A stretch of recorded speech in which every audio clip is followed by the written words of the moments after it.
Donc, ben, c'est moi qui présente, quand même, je vais quand même me présenter. Donc, Julien, je suis enseignant donc d'EPS, dommage, on n'est pas parfait. Donc, enseignant d'EPS sur Toulouse. Et donc, je vais vous présenter un peu l'évolution que j'ai faite, plutôt vers la classe inversée, évidemment. Enfin, évidemment, pas forcément. Et ceux qui me suivent un petit peu le savent. Euh, faut savoir que l'éducation m'a passablement agacé pendant un bon bout de temps. Et que j'ai pris un virage à 180 degrés vers, donc il y a 2 ans maintenant, j'ai pris un virage à 180 degrés vers la classe inversée. Donc finalement, la classe inversée, c'est pas évident de la mettre en place en EPS. C'est assez compliqué, enfin assez compliqué oui et non, hein, si on regarde le principe.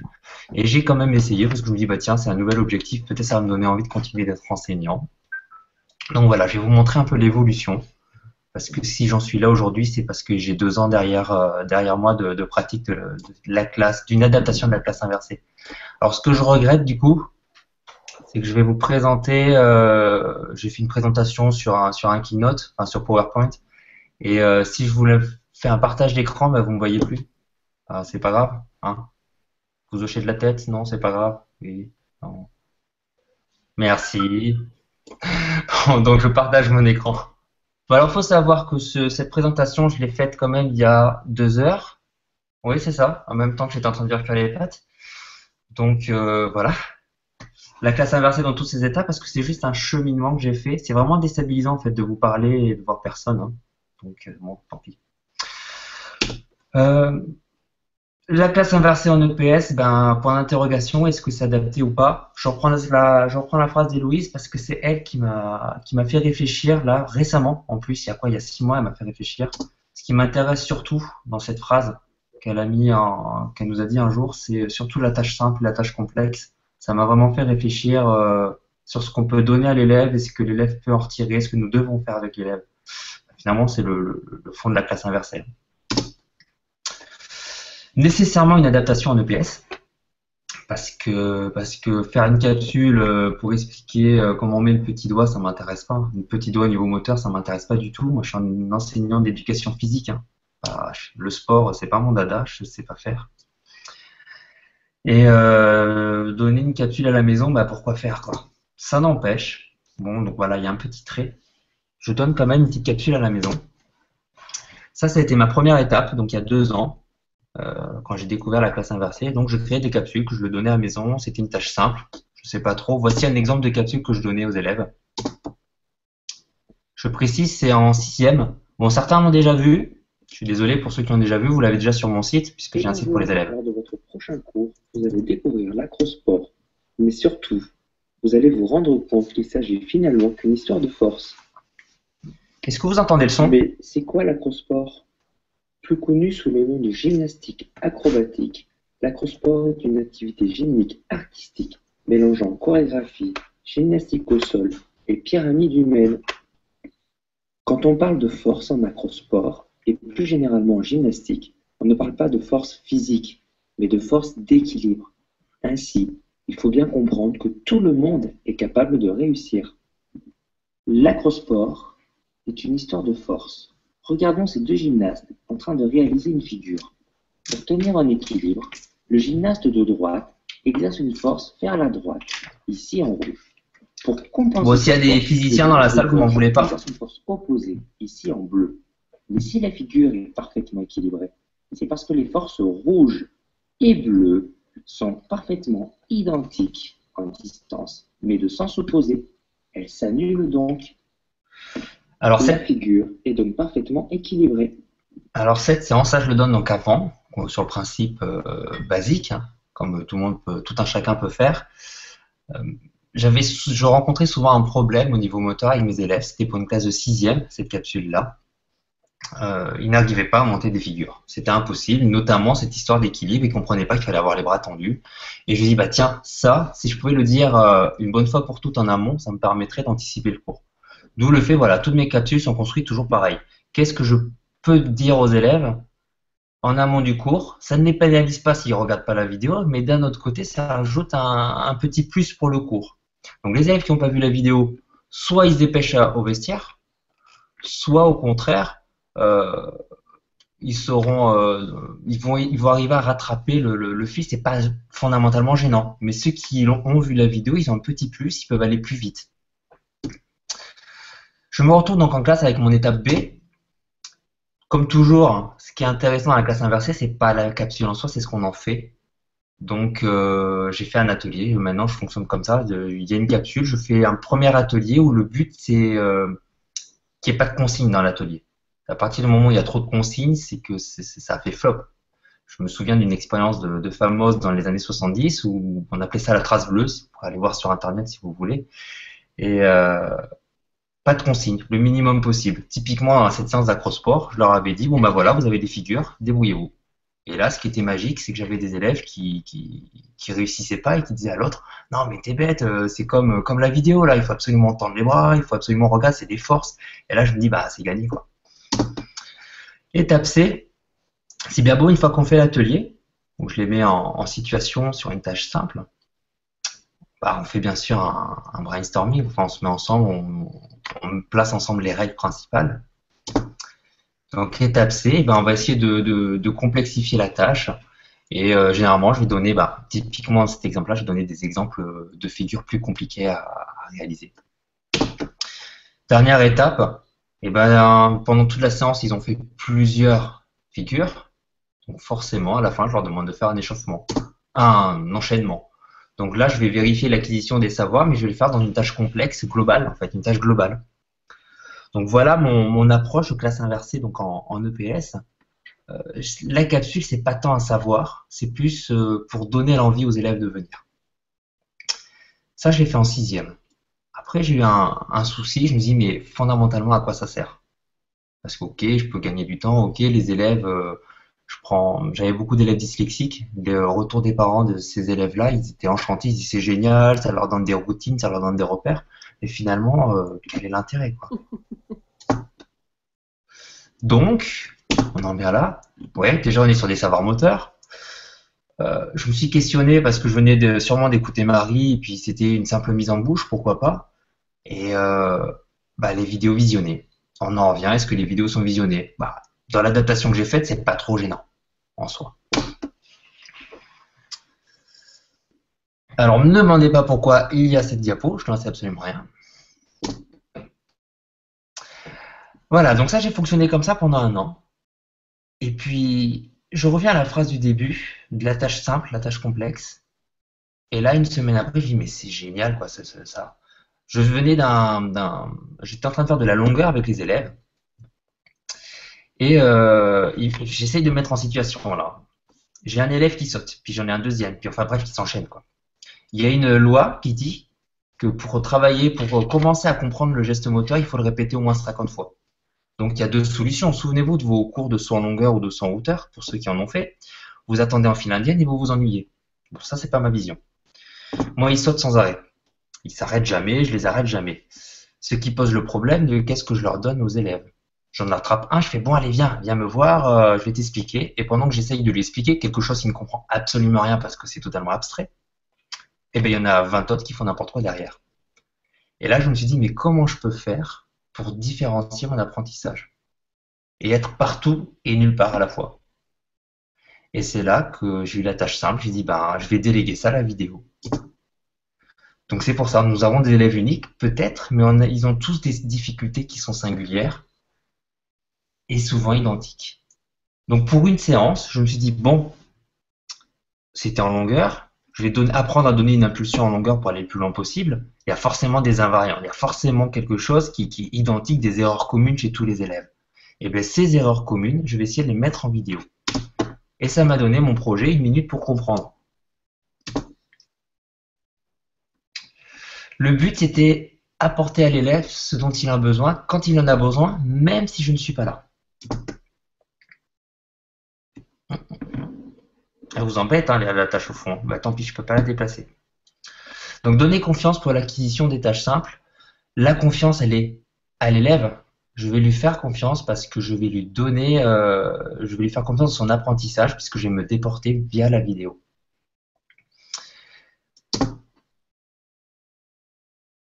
Donc, du projet à sa réalisation, j'ai mis en place 3 ateliers.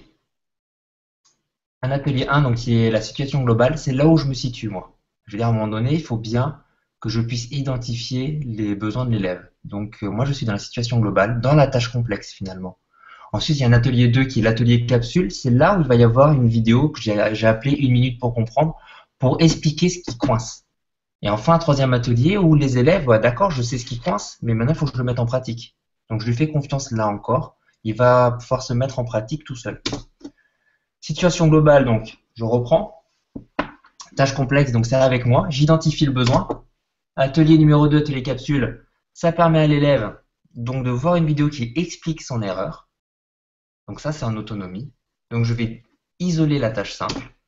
Et atelier 3, il va se tester, vu qu'il a compris la tâche simple, il va se tester, il va se filmer, il va apprendre à se filmer. Ça aussi, c'est en autonomie, c'est pour valider son apprentissage. Une fois qu'il a terminé cette partie-là, il revient me voir en situation globale, il ressaute. Globalement, il me fait hey, monsieur, regardez, je me suis vachement amélioré, regardez ce que je sais faire. Bah super. Et ben maintenant, il y a un nouveau problème. Donc tu rentres dans une nouvelle boucle.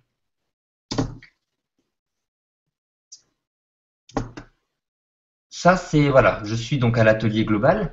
J'identifie plusieurs, alors je ne vais pas donner un élève.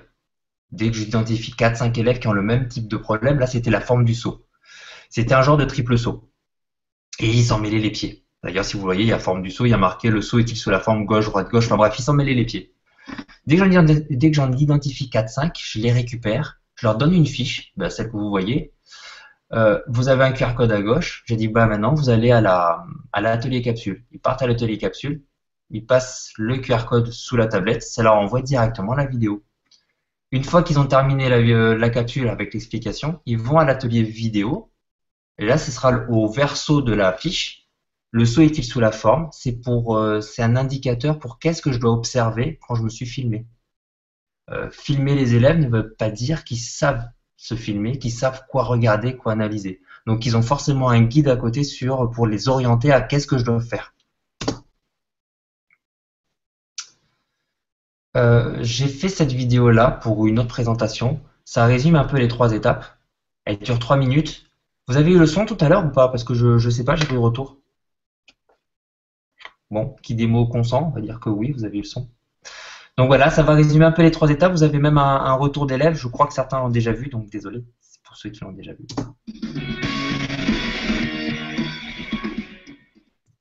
Au départ, l'idée vient de la volonté de donner des conseils pratiques avant le cours. Mais quelle idée! Là, je parle dans la Bien classe que sur inversée, un hein. Je vais pas tout Cette modifier. pédagogie peut s'adapter en EPS. Dans ma classe de 6e, elle se réalise en 3 étapes. La capsule, c'est-à-dire la vidéo de cours, est visualisée à la maison. Elle contient les éléments clés qu'il faudra retenir pour le cours prochain. De retour en classe, les élèves travaillent en atelier pour une mise en pratique. Comme toute classe inversée, c'est le point central de cette pédagogie. Les ateliers terminés, il s'agira de vérifier les acquis dans une tâche globale, c'est-à-dire complexe. Toutefois, si la capsule constitue une mise en bouche, nous pouvons nous questionner sur la pertinence de cette adaptation en EPS.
ici. Tape là. 1, 2 et attends. Droit, gauche, droit. Attends, tu sautes du côté. Droit, gauche, droit. Et c'est bon? Le saut est validé? Est-ce que le saut est validé? Oui, il est validé.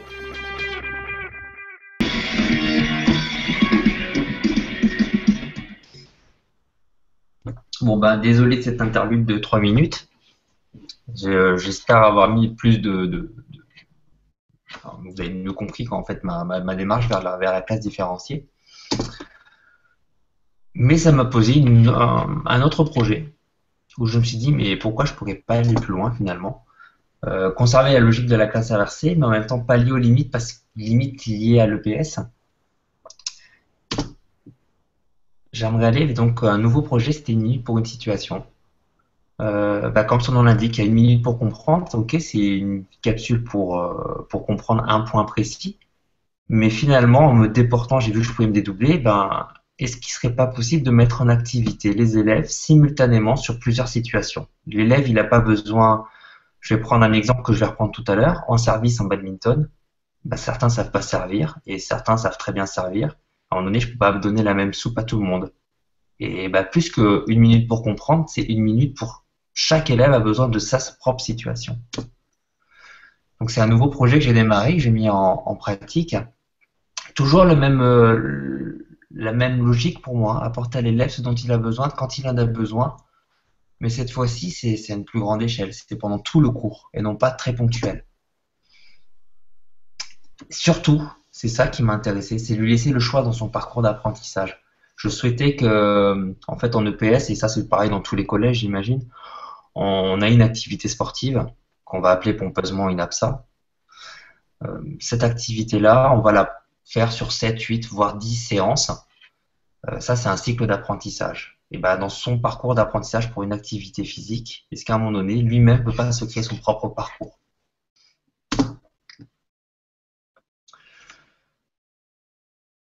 Pour qu'il se crée son propre parcours et donc qu'il s'identifie, enfin qu'il crée ses propres situations, en fait, il ne va pas les créer, c'est moi qui vais les donner. Il faut déjà que l'élève soit en mesure de s'auto-évaluer. Alors là, c'était un premier test. Je ne l'ai pas fait à grande échelle d'un coup. J'avais d'abord fait sur un test en basketball avec des quatrièmes. De manière très triviale, j'ai fait ça très simple. J'avais fait attaque-défense. Vous voyez, sur le panneau de gauche, en fait, j'ai 4 niveaux d'acquisition. M1, M2, M3, ce sont les matchs. Donc en fait, c'est une grille d'observation. Il y en avait un qui observait et un qui jouait. Accessoirement, l'observation permettait de faire les repos, les zones de repos. Je suis vert, j'ai plus de croix dans le vert, je suis à niveau 1 d'acquisition de ma compétence, en bleu, en rouge, en noir. Au tableau, j'avais quand même marqué des critères plus précis, à quel moment je mets une case. Je coche une croix dans la case. À l'issue de leur observation, ils étaient capables de me dire, moi en attaque, je suis à un niveau 2, c'est-à-dire la moyenne c'est plutôt bleu, puis en défense, je suis plutôt à un niveau 4. Donc la fois suivante, je posais la question, qui veut travailler attaque niveau 1, attaque niveau 2, attaque niveau 3, et comme ça je réalisais mes groupes. Je réalisais mes groupes de besoins cette fois-ci. Et le problème c'était, à l'extrême, je pouvais avoir 8 groupes, 4 pour l'attaque et 4 pour la défense. Bon, dans les faits, je n'avais pas autant. Donc, comment arriver à lancer 8 situations en simultané, sachant que j'ai quand même que 2 terrains, et puis ça bouge dans tous les sens. Donc, j'ai fait mes petites vidéos. Je dis, là aussi, on va faire confiance à l'élève. Je vais prendre mes petits groupes, je vais leur donner la tablette, et je leur dis, allez-y, c'est parti, voici l'explication de votre situation. Je vous montre la vidéo. Un exemple de vidéo.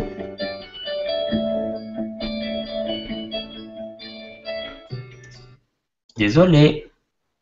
C'est cool, hein?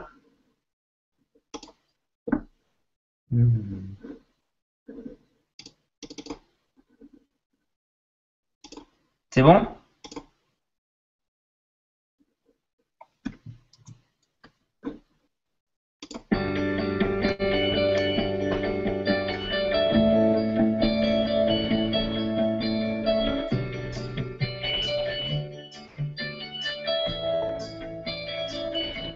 Je vais baisser en même temps, comme ça je peux parler. Faut savoir que je suis en gymnase. Alors j'ai essayé des capsules vidéo où j'expliquais des choses, j'expliquais moi-même à l'oral, c'est ingérable. le gamin et les enfants, ils n'entendent pas. Donc du coup, j'ai supprimé, ça sert à rien de parler. Dans cette situation-là, en fait, j'explique ce que je fais à l'oral, hein. Les consignes principales, les aménagements spécifiques, comment on installe le matériel, et je termine forcément par une démonstration de ce que j'attends d'eux.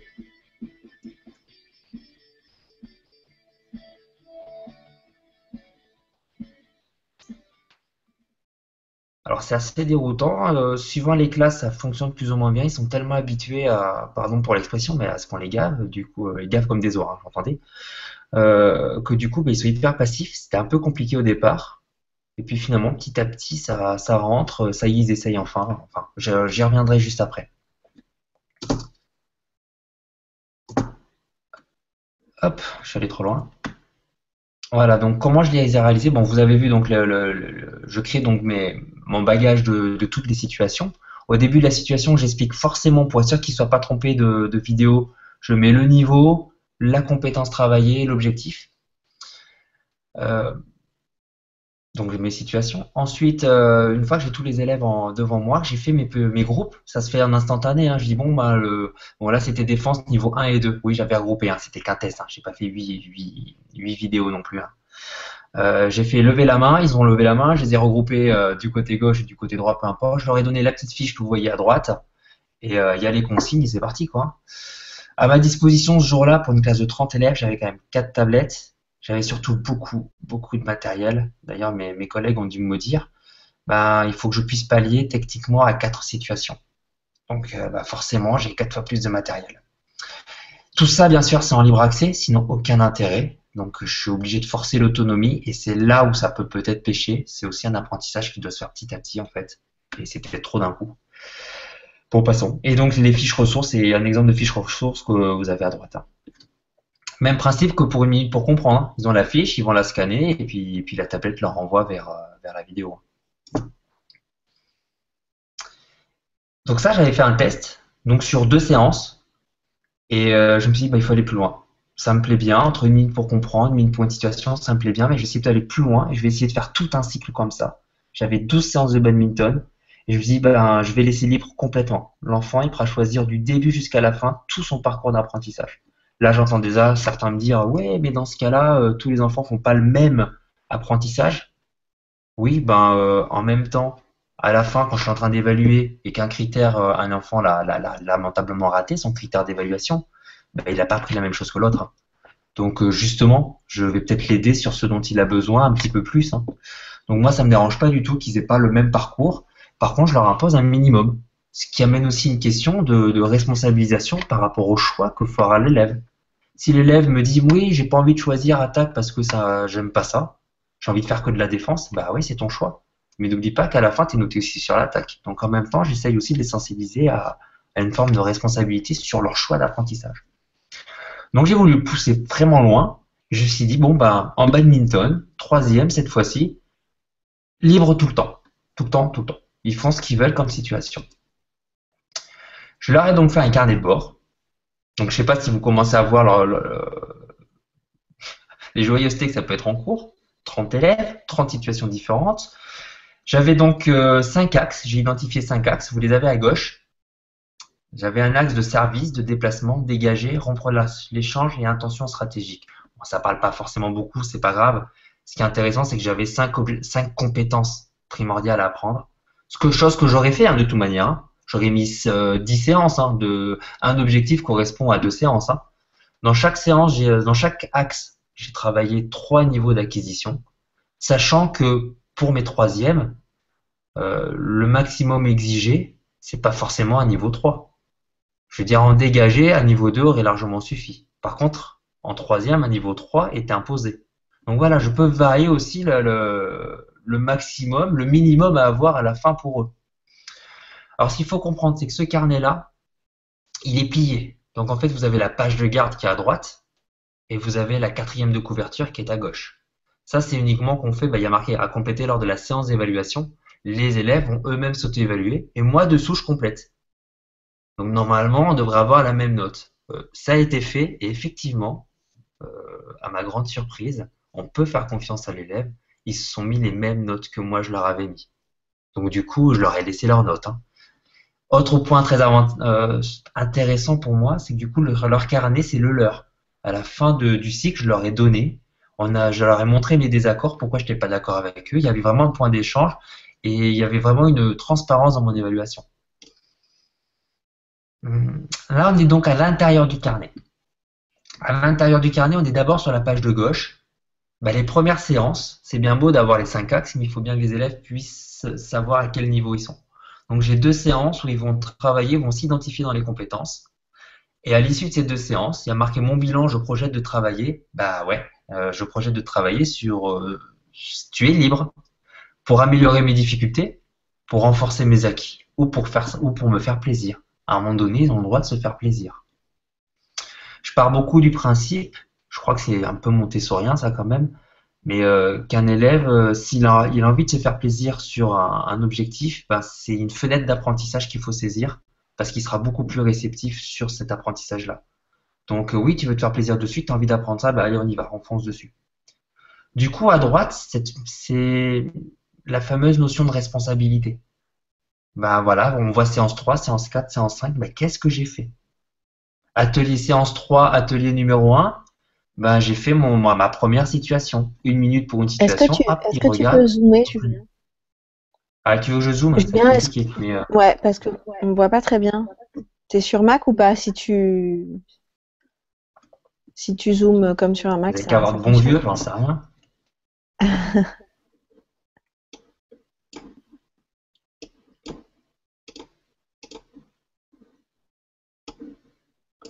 Attends, non, j'ai mieux. Je vais te donner la version originale.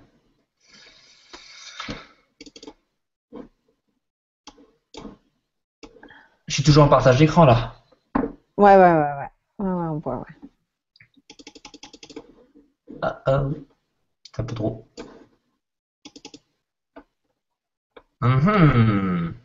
Et là, vous voyez rien du tout. Ouais, non, mais si un peu, si, on arrive à peu près à voir. Là, moins, mais... Attends. Non, mais c'était pour avoir une idée d'ensemble, t'inquiète pas. Je l'ai là.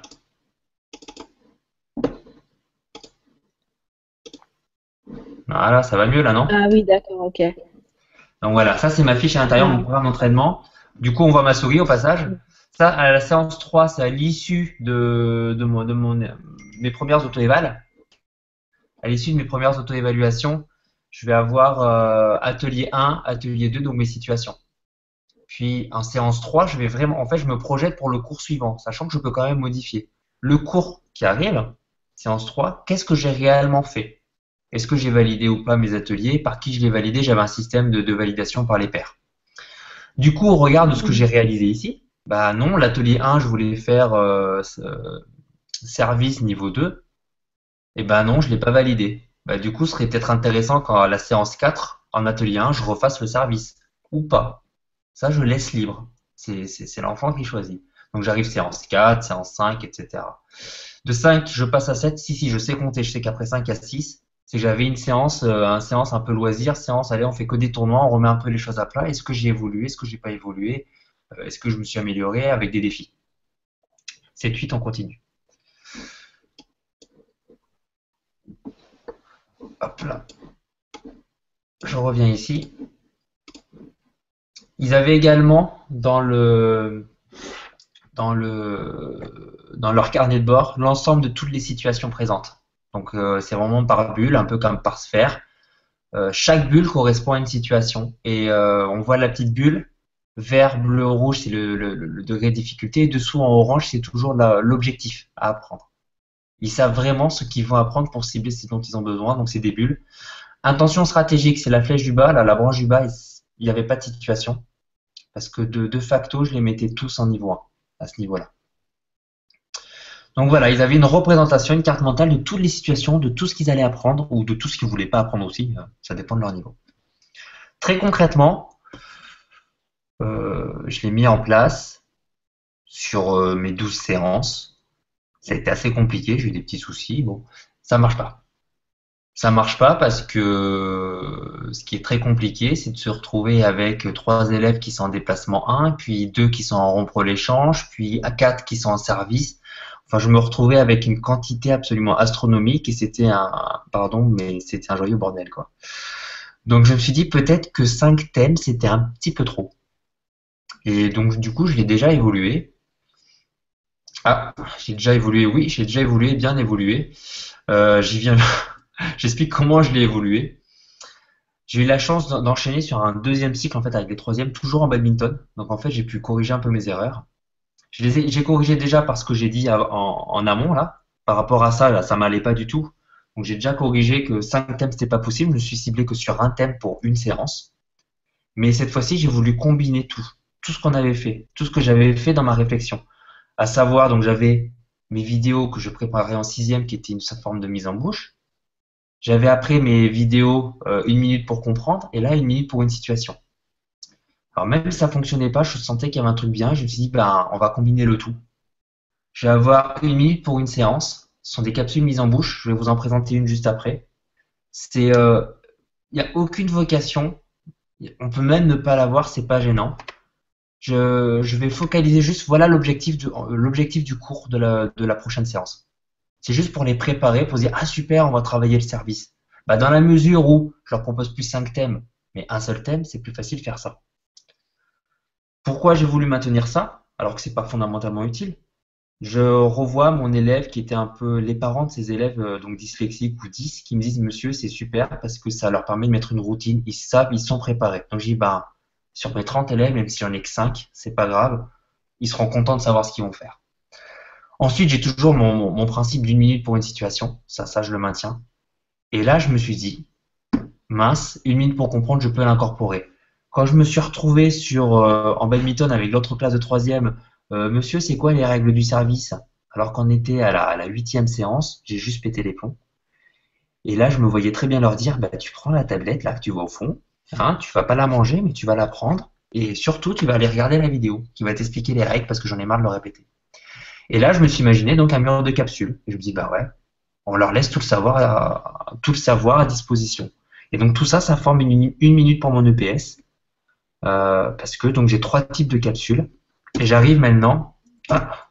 J'arrive en début de séance et je leur montre ça.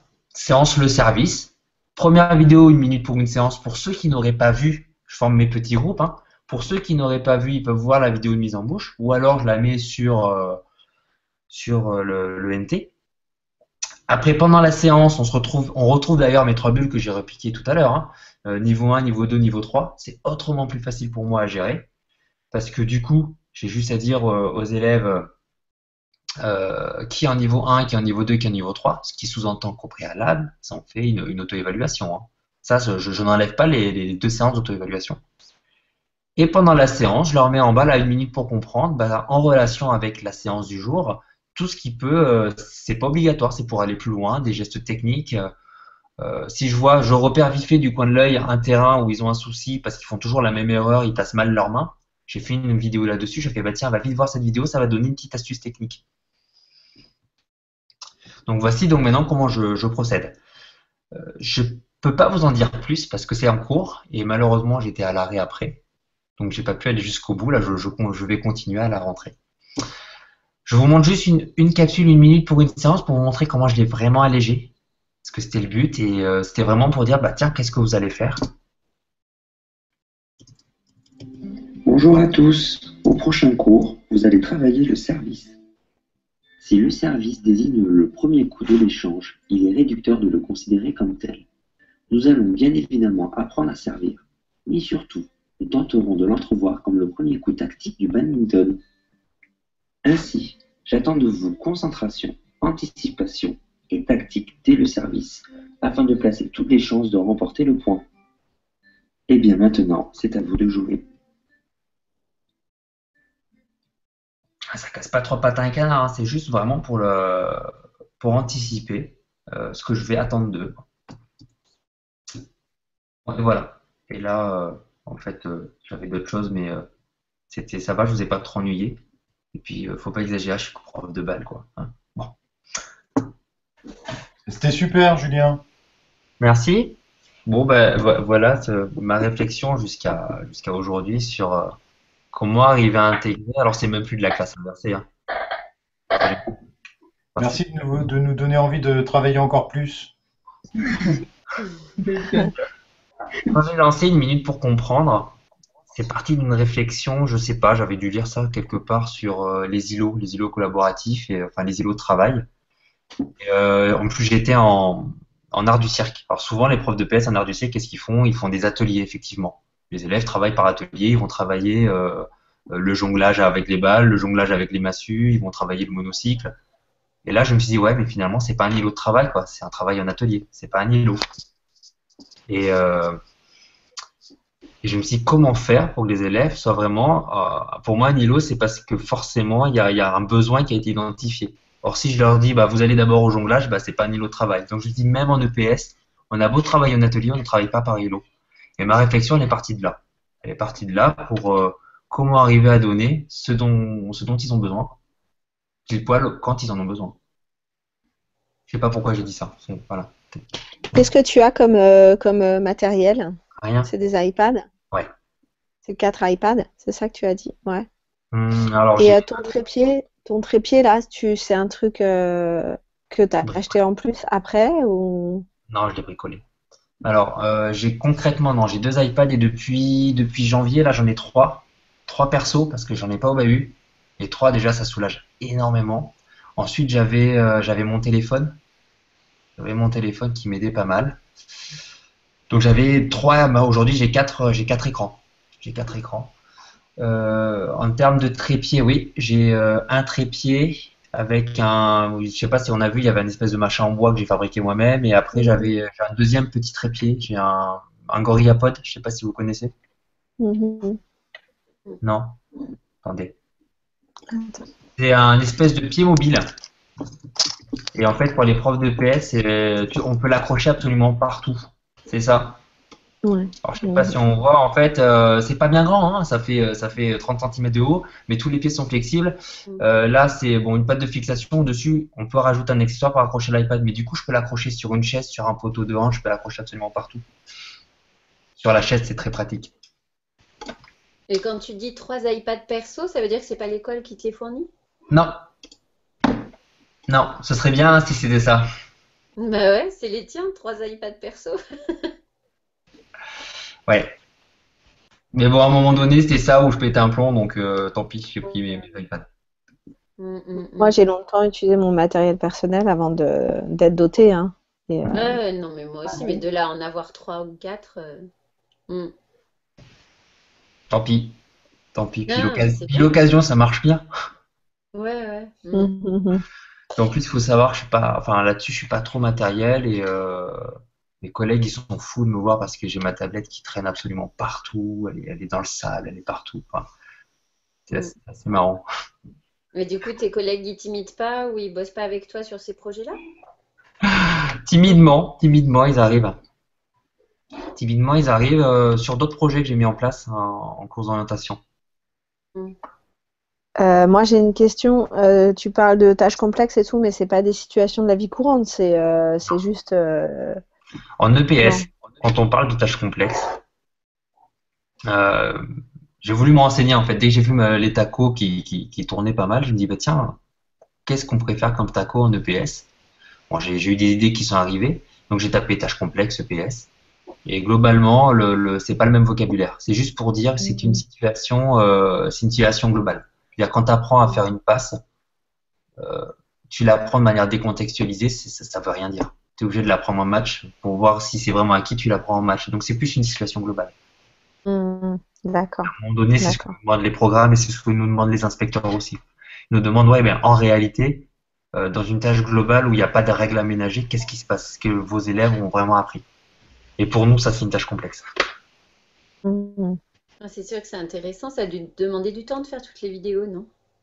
Forcément. Moi, je trouve ça super bien le coup des cartes. C'est des cartes que tu imprimes et que tu plastifies ou c'est juste tu l'as imprimé sur une feuille? Donc, du coup, non, c'était juste imprimé. Un jour, D'accord. peut-être, j'aurai vraiment ma banque de données avec des cartes plastifiées. Non, ça, c'est pas possible. Ouais. Je l'envisage même pas parce qu'un projet à peine fini, déjà, il m'ennuie. Donc, il faut que j'envoie autre chose. Puis, la vidéo me va pas. Donc, il faut changer le QR code de toute manière. Après, j'ai d'autres soucis. C'est que Je suis quand même en gymnase où je suis dehors et j'ai aussi le problème que j'ai pas d'internet, j'ai rien. Ouais. J'arrive à me rendre autonome par rapport à la ressource, comment je fais pour donner la ressource. Hmm. Du coup, Parce que là, le QR code, du coup, ça fonctionne comment? Ils se connectent avec leur téléphone en 3G ou pas? non. Non, non, non, ils sont qu'avec mes tablettes. Et au départ, en fait, c'est ce que j'utilise toujours, hein. Pour les quatrièmes, troisièmes, j'utilise la Bibliobox. Donc ça, Val, tu connais par Christophe. Hmm. J'ai le principe de la Bibliobox, c'est comme la Bibliobox et c'est jamais qu'un site internet, j'ai un URL, et donc ça passe de suite. Ça, c'est jamais qu'un QR code. Et l'avantage de la Bibliobox, c'est pour ceux qui connaissent pas, hocher la tête, oui, non? Mm. Non? Alors, il y en a au moins qui a dit non. La Bibliobox, dis-toi, c'est juste un disque dur Wi-Fi. Pour faire très simple. C'est un disque dur Wi-Fi, sauf que chaque dossier que tu mettras aura une adresse URL. Et ça va générer un réseau. Donc du coup, j'ai juste à me connecter sur le réseau pour générer par la Bibliobox. Du coup, après, il flash le QR code puisqu'il y a un URL et ça la ramène directement sur la ressource. Mais t'as pas besoin de Wi-Fi ou d'Internet? Non, j'ai pas besoin ni de Wi-Fi ni d'Internet. C'est un peu comme le Raspberry, finalement. Ah, tu parles de la Pirate Box? Ouais, c'est ça. C'est ça, c'est ça. Et du coup, là, j'ai aussi découvert, après pour les sixièmes, où j'ai mes vidéos qui sont dans ma tablette, je pars maintenant avec ABCQR sur iPad. C'est quoi ça, ABCQR? C'est une banque de QR code que tu Non, pas du tout. ABCQR, c'est parce que le souci de l'iPad, c'est que on peut pas faire appel à une ressource qui est dans la tablette. Parce qu'il n'y a pas d'explorateur Windows. Il n'y a pas un explorateur tout simple. Et ABCQR, c'est Emmanuel Combès qui l'a fait, hein, comme je valide. ABCQR permet, on a une vidéo qui est incorporée dans l'application. On peut, quand on fait une synchronisation, on met la vidéo dans l'application. Et ça, on peut générer un QR code à partir de l'application. Et du coup, après, je mets ce QR code dans une fiche. Et les élèves, quand ils passent avec l'application ABCQR, ça va faire appel à la vidéo qui est dans l'application. Mais c'est pas en local, c'est quand même, faut quand même du Wi-Fi, non? Et non, du coup, c'est en local. Du coup, c'est en local. D'accord. Du coup, c'est en local. Ça te rend la tablette enfin en local. Alors, elle a un tout petit coût. Elle a un tout petit coût qui est de 3 ou 4 euros, mais en fait, elle est bien pratique parce que ça m'enlève le problème du Wi-Fi. Enfin, pas du Wi-Fi, du réseau Internet. Non, là, il a bien bossé. Quand j'ai découvert cette appli, j'ai fait waouh, c'est magique, c'est bon. Donc du coup, voilà, pour répondre à ta question, non, je les ai pas plastifiés encore parce que j'essaye de trouver la bonne méthode et puis ça dépend. Il y a des fois j'ai utilisé ABCQR, des fois j'ai utilisé la Bibliobox, ça dépend encore. Je suis pas, je tâtonne quoi. Donc en tâtonnant, je fais encore des erreurs et donc en tâtonnant, je sais pas trop quelle modalité employer. Non, mais te débine pas parce que c'est quand même super bien.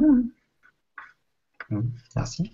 Enfin, je veux dire, là, tu es vachement proche de l'enseignement explicite et tout, avec ta carte mentale, où les élèves savent où ils vont, tout ça. Enfin, voilà, non, franchement, voilà, c'est bien. Bon, vous me faites peur. Le seul truc pas bien, c'est la musique des années 90 sur ta bande-son, en fait. C'est vrai, je suis pas d'accord du tout, hein. Vive les guns! Après, comme je disais, là, j'ai essayé de faire, des explications, et en fait, ils entendent rien. Quand on a tous les gamins, ils étaient comme ça. Attends, j'essaye d'écouter. Donc du coup, j'ai arrêté. Mais alors moi, j'ai la tête pleine parce que j'entends 50 fois la musique pendant le cours. C'est horrible. C'est juste horrible. Juste... tu mets pas de musique du tout.